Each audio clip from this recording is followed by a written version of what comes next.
People that are afraid of change always ask, what will happen to all the animals if everyone goes vegan? First, I'd like you to watch Farmer Tyson. Watch how he inserts one arm into the ass of the cow while he rapes her vagina with his other fist so that he can put the semen from a bull he jacked off earlier today inside her. Whacking off bulls and fist-banging cows is all part of the process of getting dairy. Delicious. That creamy taste of milk starts as the creamy jizz of a male cow. Yum. After this, Farmer Tyson waits for the mama cow to push out her bastard child. When it arrives, Farmer Tyson grabs that baby and puts it into a little box. And then, after a few weeks to months, he slits the throat of the baby, which reminds me of my favorite jingle.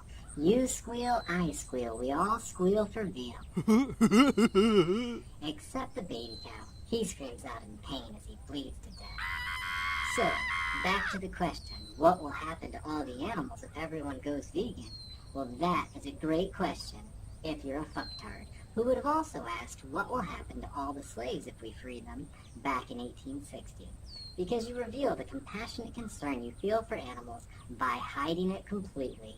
Nothing says I hate animal abuse like the tacit endorsement of that same abuse by trying to find reasons to keep paying for that abuse to happen to animals. So, what will happen? That is simple.